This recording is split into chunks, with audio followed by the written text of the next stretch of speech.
Magandang umaga po sa ating lahat. Tayo po ngayon ay nasa ika-15 linggo sa karaniwang panahon. Isama po natin sa ating panalangin para sa misang ito ang pasasalamat at espesyal na intensyon ng Remis Garden, nina Teresa Ferrer and Family, Cueto Family, Palisok Family, para sa biyaya ng buhay nina Frelin Herrera, Julie Castillo, Leonardo Chantenco, Lester Baniola at Joy Palisok. At para sa mabilisang paggaling nina Adelia Sardinia at Derek Ampunin. Para sa ikapapayapa ng kaluluwa nina Maximina Asensio, Melvin Asensio, Raymark Asensio, Mayonila Francisco, Leolina Asensio, Rowet Asensio, John Rowena Raimundo, Wilfredo Jose Pelobelio, Ernesto Rosario Hornada, Fermina Lardin, Eugenia Pascual, Cesar Andy Badua, Jeannie Refo Jr. Ganzon, Almeda Efren Dolores, Father Simplicio Esteban, Father Chito Vicente, Magdalena, Antonio Ompico, Gideon Paje, Adelaida Pangan, Jose Macalino at John Constantine Cordon. Ninanais ng Diyos na tayo ang magpatuloy ng misyong iniatas niya sa kanyang anak na si Jesus. Sa ating ebanghelyo, ang paraan ng pagsusugo sa 12 ay nangangahulugan na ang misyon ni Jesus ay maipagpapatuloy lamang sa pamamagitan ng kooperasyon at pagtutulungan ng bawat isa. Bilang panimula ng ating pagdiriwang, magsitayo po tayong lahat.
Sa ngalan ng Ama at ng Anak ng Espiritu Santo, Amen. sumainyo ang Panginoon. At sumayo din. Mga kapatid, tayo ay nasa 15 linggo sa karaniwang panahon. At upang maging marapat, dapat tayong gumanap sa pagdiriwang na ito, manahimik tayo sumandali at suriin natin ang ating mga sarili. Panginoon, ikaw ang aming daan patungo sa Ama. Panginoon, kaawaan mo kami. Panginoon, kaawaan kami. Kristo, ikaw lamang ang katotohanan. Kristo, kaawaan mo kami. Kristo, kaawaan kami. Panginoon, ikaw ang buhay at buhay na walang hanggan. Panginoon, kaawaan mo kami. Panginoon, kaawaan kami. Kaawaan tayo ng makapangyarihang Diyos. Patawarin tayo sa ating mga kasalanan at patnubayan tayo sa buhay na walang hanggan. Amen.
Manalangin tayo.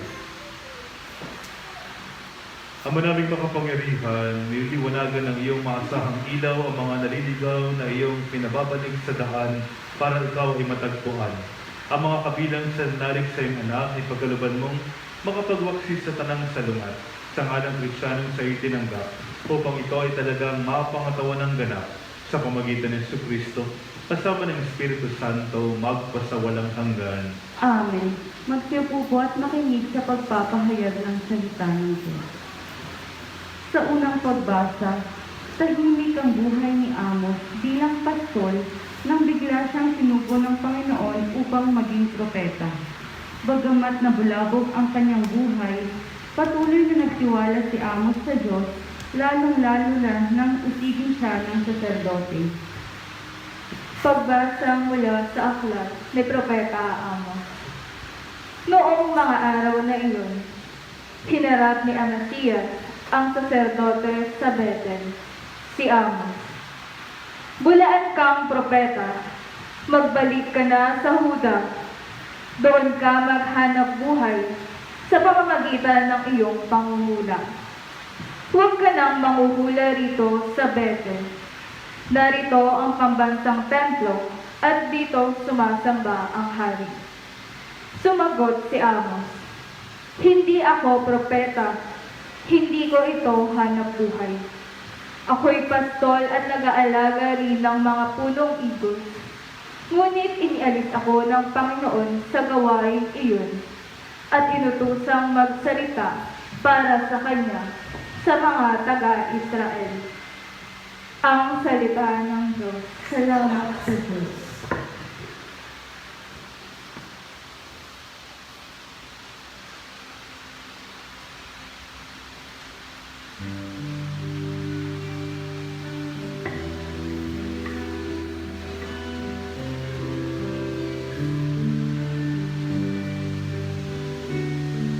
Pag-ibig ay pakita, ito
Sa ikalawang pagbasa, gumawa si San Pablo ng himno ng pasasalamat sa Diyos sa mga biyayang ipinagkaloob nito sa kanya sa pamamagitan ni Kristo. Tungkulin nating ibalita ang kagandahang loob ng Diyos sa mga hindi pa nakakarinig nito. Pagbasa mula sa sulat ni Apostol San Pablo sa mga taga-Efeso.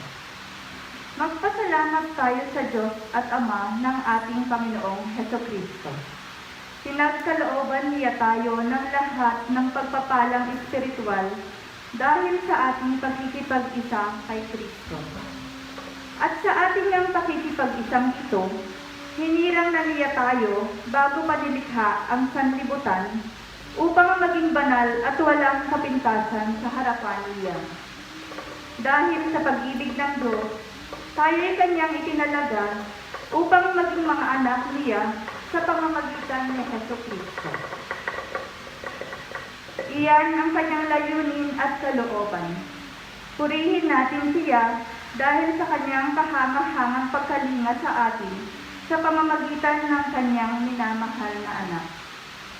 Tinubos tayo ni Kristo sa pamamagitan ng kanyang kamatayan at sa gayon pinatawad na ang ating mga kasalanan. Gayon kadakila ang pag-ibig na ipinadama niya sa atin.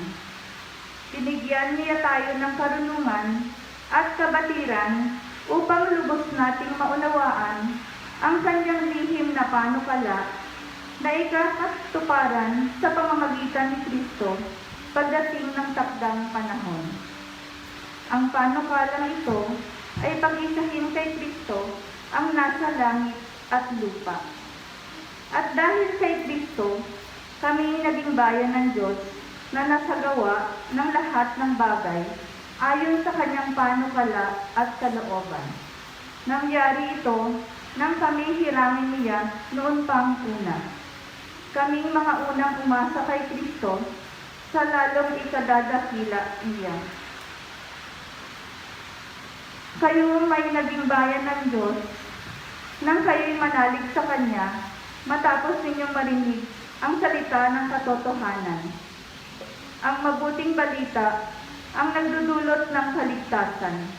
Kaya't ipinagkaloob sa inyo ang Espiritu Santong ipinangako ng Diyos bilang tatak ng pagkahirang sa inyo. Ang Espiritu ang katibayan ng mga pangako ng Diyos sa ating mga hinirang hanggang kamtan natin ng lubos na kaligtasan. Purihin natin ang kanyang kadakilaan. Ang salita ng Diyos. Salamat sa Diyos. Magkitayo po.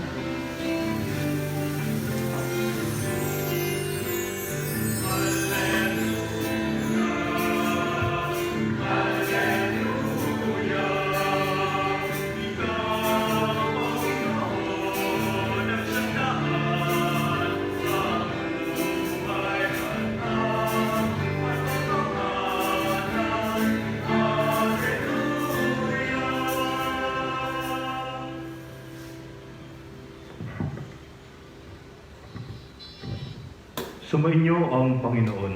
At sumayo rin. Ang mabuting balita ng Panginoon ayon kay San Marcos. Papuri sa iyo, Panginoon. Tinawag ni Jesus ang 12 at sinugong dala-dalawa. Binigyan niya sila ng kapangyarihang magpalayas ng masamang espiritu at pinagbilinan sa inyong paglalakbay. Huwag kayong magdala ng anuman maliban sa tungkod, ni pagkain, balutan, salapi sa inyong lukbutan o biisan ay huwag kayong magdala. Ngunit magsuot kayo ng panyapak. Sinabi din niya sa kanila, at sa alinmang tahanan inyong tuluyan, manatili kayo roon hanggang sa pag-alis ninyo sa bayang iyon. Kung ayaw kayong tanggapin o pakinggan sa isang dako, umalis kayo roon at ipagpag ninyo ang alikabok ng inyong mga paa bilang babala sa mga taga roon. Kaya't humayo ang 12 at nangaral sa mga tao na pag-isihan nila at talikdan ang kanilang mga kasalanan. Pinalayas nila ang maraming demonyo sa mga inaalihan nito. Pinahiran nila ng langis at pinagaling ang maraming may sakit. Ang mabuting balita ng Panginoon. Pinupuri ka namin, Panginoong Hesukristo. Umaga po sa...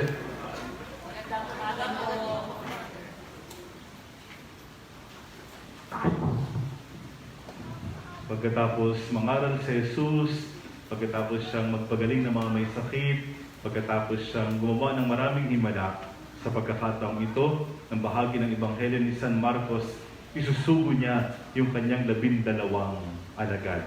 At ano ang kanilang ginawa? Nagpalayas sila ng mga demonyo, pinahiran nila ng langis at pinagaling ang mga may sakit, at nangaral sila na talikdan ang kasalanan at pag-isihan nila ang kanilang nagawang mga kasalanan.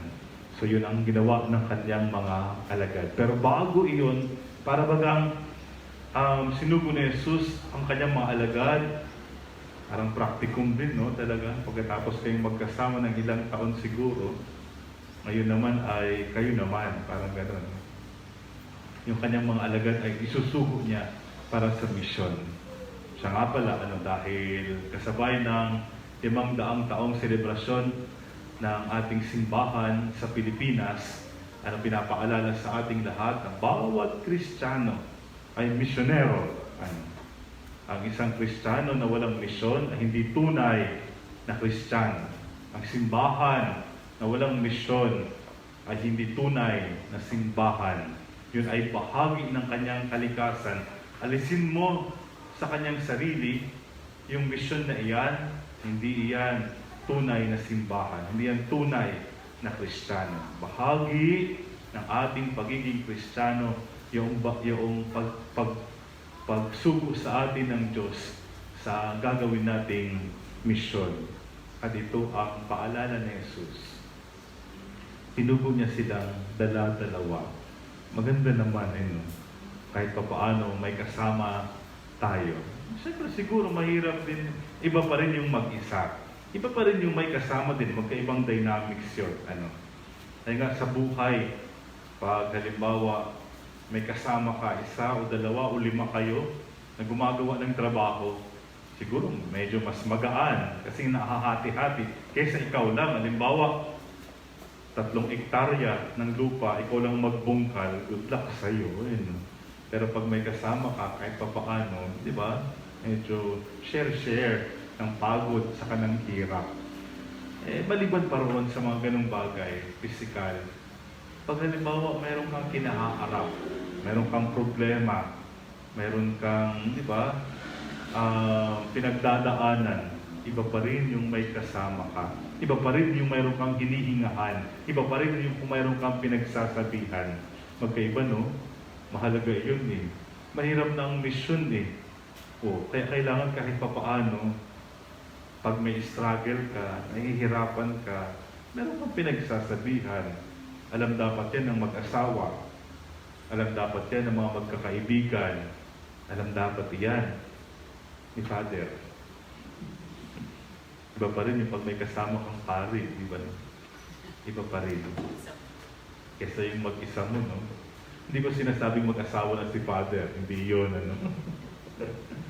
Sinasabi ko ay, kapag halimbawa sa kumbento, may mga kasama ka, panatag ka kahit papaano. Diba? Ibang, halimbawa, susuong kayo sa dilim, at hindi ka naman talaga matapang-tapang, diba? Takot ka rin naman. O iba yung may kasama ka, yung parehas kayong takot, magkaiba yun, diba? Tapos susuungin niyo yung dilim, parehas kayong nanginginig, at least may kasama kang nanginginig, kaysa ikaw lang yung nanginginig na mag-isa. I mean, magkaiba yung may kasama. Kung magkaiba rin, pag halimbawa, masaya ang buhay, nanunood ka halimbawa, di ba? Nanunood ka ng comedy, okay rin naman, tumawa ka mag-isa, pero iba yung, di ba? Yung pagkatapos yung manood ganyan, nagkwentuhan pa kayong dalawa, parang naman kayong nanood. Tapos dalawa kayo nagkikwentuhan, di ba? Ganun talaga May magkasama may kasama ka Magkaiba yun. Nadudoble minsan yung kasiyahan dahil mayroon kang kasama. Uli, sana alam yan ng mag-asawa, alam yan ng mga magkakaibigan, di ba? Sabay kayong mangangarap, sabay kayong di ba? Mayroon kang kasama.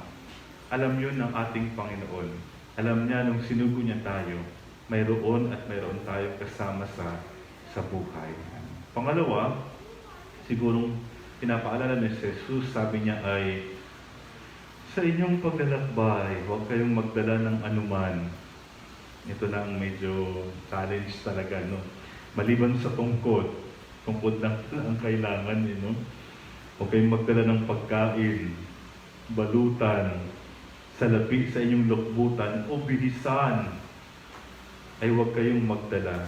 Magsuot kayo ng panyapak, siguro tsinelas, sandal, o sapatos, pero magdala, sabi niya.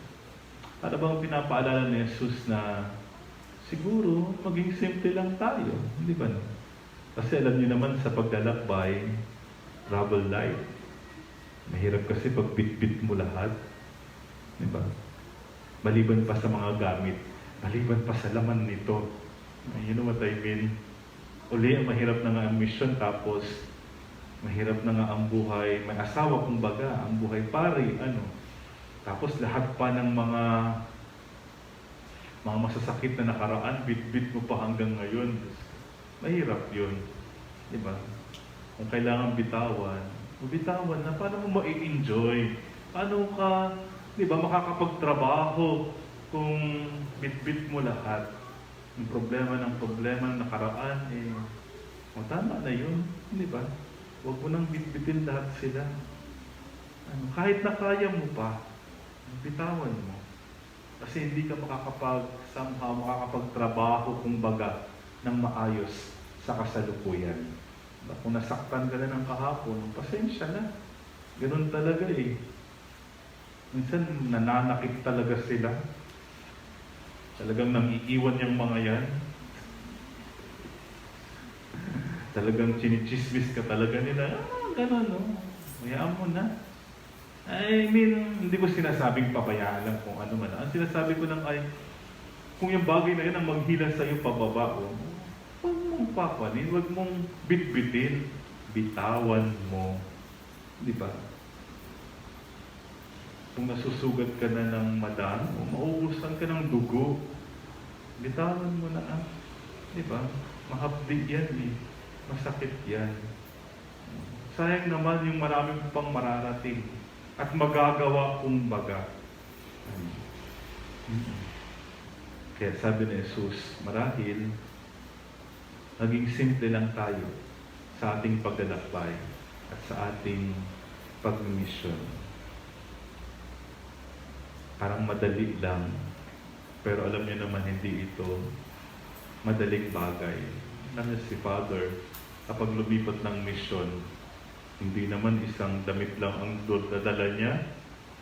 Di ba? Minsan isang truck. Yan ang sinasabi ni Jesus eh. No? Kaya pag minsan, yung pare, siya rin ang mahihirapan. Di ba? Kung hindi siya makaget over sa mga bagay-bagay. Kung hindi siya simple lang mamukay. May kakilala akong isang pare. Pag pupunta sa ibang bansa, isang bag lang ang dala. Maliit lang na bag. Tapos doon na yung kanyang assignment. O bahala na kung ano ang dumating. Kasi pag minsan masyado tayong insecure. You know what I mean?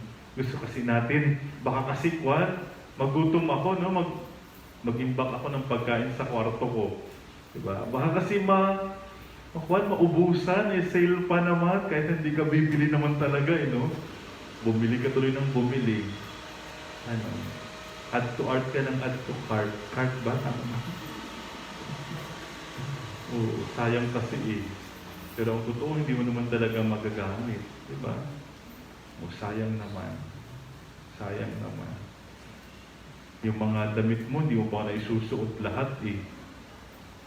Baka katulad ko kayo, no? Bumibili ng libro, hanggang ngayon hindi pa nababasa. Plastic pa nga. Di ba? Yung mga ganong bagay, no? Kaya mag-alala, pare-pares tayong guilty dyan. Pero patuloy na sinasabi ni Jesus, mamuhay tayo ng simple lamang. Kung ano ang kailangan sa kasalukuyan. Kaya nga, yung dasal natin na Ama namin, di ba? Di ba? Bigyan mo kami ng aming kakanin sa araw-araw. Pero pang araw-araw lang. Huwag mo kaming bigyan mo kami, Lord, ng pagkain sa mga 3 taon, ganyan, yung supply. No? Hindi naman, no? Sa araw-araw lang. Di ba? Napakasimple lamang, payat lamang. Ang daming nagsasabi, ang simplicity is, ano nga ulit yun? Oo, the eye of the beholder, ano ba? Mas simple, mas maganda. Hindi ba, no? Totoo naman yun, no? Ang mahirap yung ang daming kwan. Diba? Kasi lahat naman yun, mawawala din Mananatili yung simpleng bagay. Simple. Kung mapapansin nyo, ang ating misa ay mga simple lang ang mga salita. Hindi siya masyadong maraming palabok. Hindi parang yung panalangin natin yung mga nakaratay sa karamdaman at malapit ng bumagsak. Hindi ganun, napakasimple. May sakit, ganun lang. Pagdasal natin ng mga may sakit, kasi nga yung mga salita ay ginamit na simple lamang. Hindi siya mapalabok, kumbaga. Hindi siya maraming dekorasyon. Sumusunod siya sa sinasabi ni Jesus na sana, yun nga, maging simple lamang tayo sa ating pakikipag-ugnayan, sa ating paggawa ng misyon, sa ating buhay. Sa ating buhay. Sapagkat ang Diyos naman ay Diyos ng kasimplehan lang din. Diyos ng kasimplehan lang din. Sana yung mga salitang ito, bagamat hindi madali, pagdasal natin. Pagdasal natin. Sana mabuhay tayo sa ganoong bagay. Para ba pinapaalala sa atin, pinanganak kang wala naman talaga, di ba? Sa bandang dulo, wala ka rin talagang madadala. Di ba? Nagmula sa alikabok, babalik din sa alikabok, di ba? Pag bumalik ka sa alikabok, at mayroon kang kwintas, hindi mo naman yun po, di ba? Ay, ang ganda naman ng alikabok na to, may kwintas. Hindi naman, di ba, no? Alikabok pa rin. Siguro, paalala sa atin, lahat ng bagay ay lilipas, mas maganda lang, mas magaan ang buhay, mas simple, hindi ba, no? Hindi masyadong komplikado, di ba? Hindi masyadong magarbo ang kailangan, kasi hindi naman talaga kailangan. Hindi naman kailangan. Lalong-lalo na, yun nga, kung tayo ay nagpapahayag ng salita ng Diyos. Lalong-lalo na kung tayo ay sumusunod kay Kristo. Amen. Sumasampalataya ako sa Diyos amang makapangyarihan sa lahat, na may gawa ng langit at lupa. Sumasampalataya ako kay Kristo, iisang anak ng Diyos, Panginoon nating lahat. Nagkatawang tao sa lalang ng Espiritu Santo, ipinanganak ni Santa Maria Birhen, pinagpakasakit ni Poncio Pilato, ipinako sa krus na matay inilibing, nanaot sa kinaroroonan ng mga yumao, nang may 3 araw na buhay na mag-uli, umakyat sa langit, naluklok sa kanan ng Diyos amang makapangyarihan sa lahat. Doon magmumulang paririto at hukom sa namabubuhay at nangamatay na tao.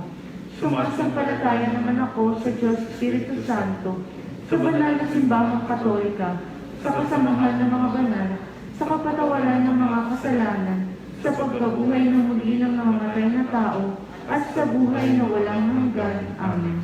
Manalangin tayo sa Diyos Ama ng may buong pagtitiwala upang maging ganap ang ating pananampalataya. Maisabuhay natin ito at maibahagi sa kapwa. Buong puso nating itugon, Panginoon, dinggin mo kami. Panginoon, dinggin mo kami.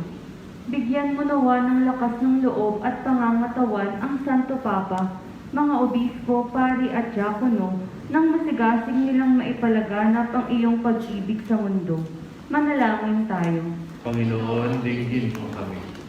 Gabayan mo nawa ang mga namumuno sa pamahalaan upang maglingkod sila ng buong katapatan at walang hinihintay na kapalit. Manalangin tayo. Panginoon, dinggin mo kami.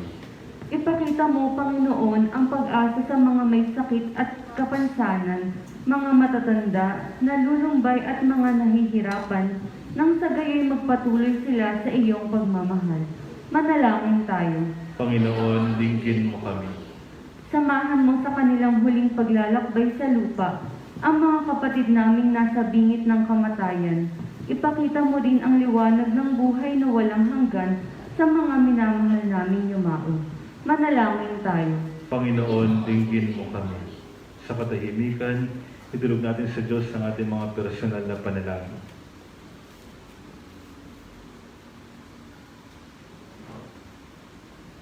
Sama natin sa misa at ang ating pagdarasal, ang ating butihing Santo Papa. Sana ay mabilis siyang gumaling at tuluyan ang kanyang paglakas. Ama namin, dinggin mo ang aming mga panalangin upang magkaroon kami ng lakas na makasunod lagi sa iyong kalooban. Bitbitin mo nawa ang aming mga samo. Hiniling namin ito sa pamagitan ni Kristo ang aming Panginoon. Amen.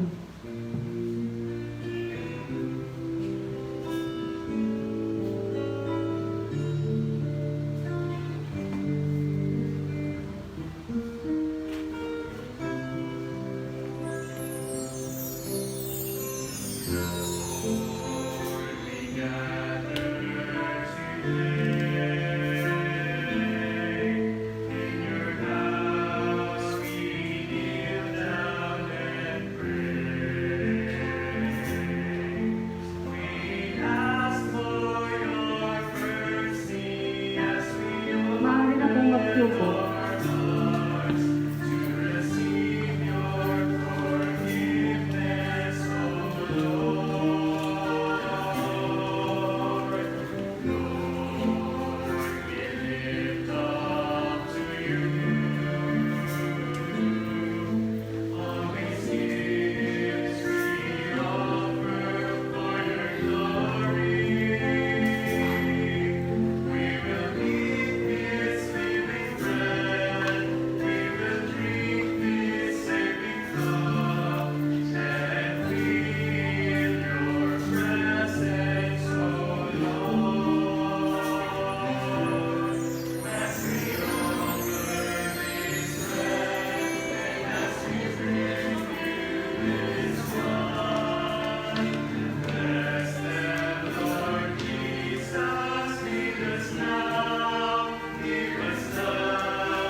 Manalangin kayo mga kapatid upang paghahain natin ay kalugdan ng Diyos samang makapangyarihan. Tanggapin nawa ng Panginoon itong paghahain sa iyong mga kamay, sa kapulihan niya at karangalan sa ating kapakinabangan at sa buong sambayanan niyang banal.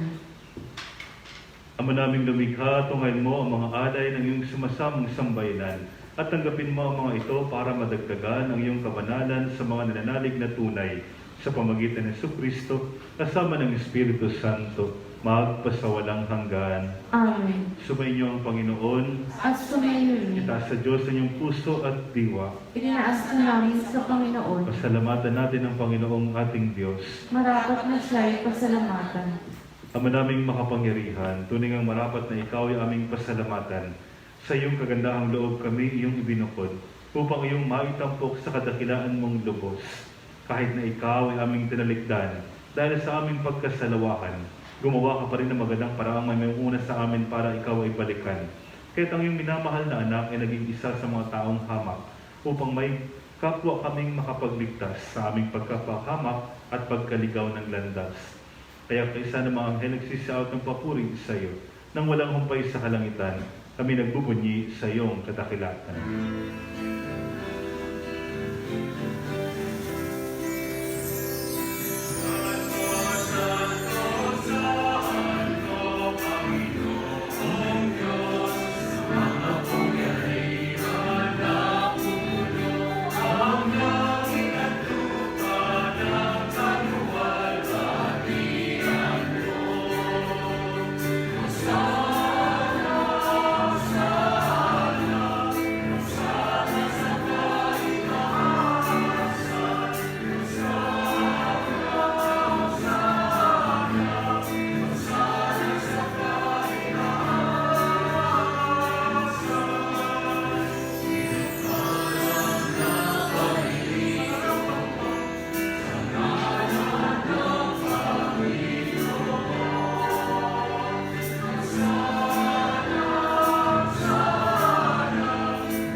Ama naming banal, ikaw ang bukalang ka ng kabanalan, kahit sa pamagitan ng Espiritu, ang banal ang mga kaloob na ito, upang para sa amin maging katawan at dugo ng aming Panginoong Hesukristo. Bago niya pinagtiisang pus ng loob na maging handog, ginawa kanyang tinapay, pinasalamatan kanya, pinaghati-hati niya yon, inabot sa kanyang malagad at sinabi, tanggapin niyong lahat ito at kanin, ito ang aking katawan na ihahandog para sa inyo.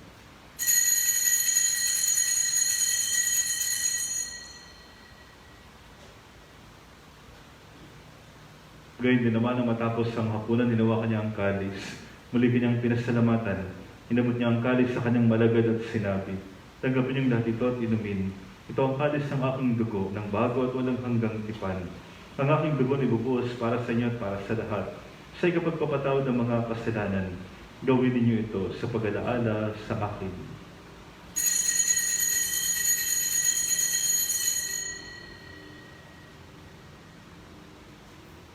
Ipagbunyi natin ang misteryo ng pananampalataya.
Ama, ginagawa namin ngayon ang pag-alaala sa pagkamatay at muling pagkabuhay ng iyong anak, kaya tinalay namin sa iyo ang tinapay na nagbibigay buhay at ang kalis na nagkakaloob ng kaligtasan.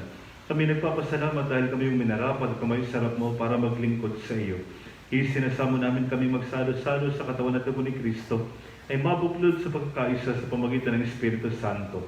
Ama, lingapin mo ang simbang laganap sa buong daigdig, puspusin mo kami sa pag-ibig, kay San Francisco na aming Papa, ni Bartolome na aming Obispo at ang Tanang Kaparian. Alalahanin mo rin ang mga kapatid naming nahimlay na may pag-asang sila muling mabubuhay. Gayon din ang lahat ng mga pumanaw. Kaawaan mo sila at patuloyin sa iyong kalinagan. Kaawaan mo at pagkitapatin kaming lahat ng makasalo sa iyong buhay na walang wakas. Kaysa na mahal na Birheng Maria, Ina ng Diyos. Kaysa na sila ang katapat na esposo. Kaysa na mga apostol. Kaysa ni San Benito at lahat ng mga banal na namuhay dito sa daigdig ng kalugod-lugod sa iyo. Maipagdiwang nawa namin ang pagpupuri iskarangal mo sa pamagitan ng anak na aming Panginoong Hesukristo.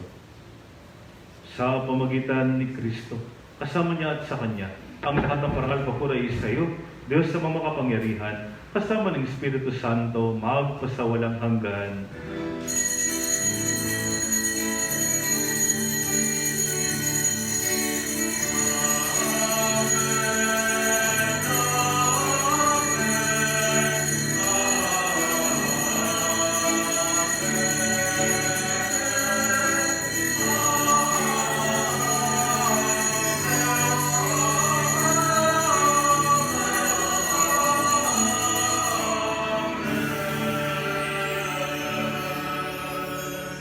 Tawagin nating Ama, ang Diyos nating mapagkalinga.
Hinihiling namin kami Diyos sa lahat ng masama, pagkalaban ng kapayapaan araw-araw, iligtas sa kasalanan, at tuloy sa lahat ng kapahamakan. Samantalang aming pinananabika ng dakilang araw ng pagpapahayag ng tagapagligtas naming si Jesucristo.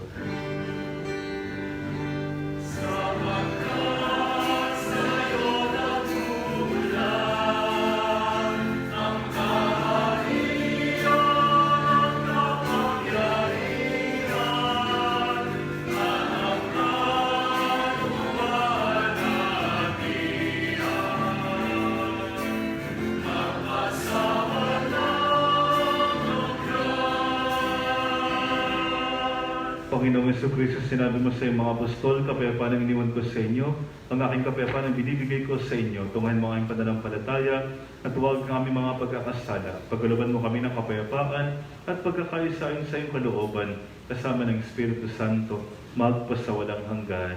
Amen. Ang kapayapaan ng Panginoon ay laging sumainyo. At sumayo rin. Magbigayan kayo ng kapayapaan sa isa't isa. Peace be with you. Peace be with you.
Narito si Jesus ng Kordero ng Diyos na nag-aalis ng mga kasalanan sa libutan, mapalad tayong inaanyahan sa kanyang banal na tikim. Panginoon, hindi ako karapat-dapat na magpatuloy sa iyo, ngunit sa isang salita mo lamang ay gagaling na ako.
Manalangin tayo.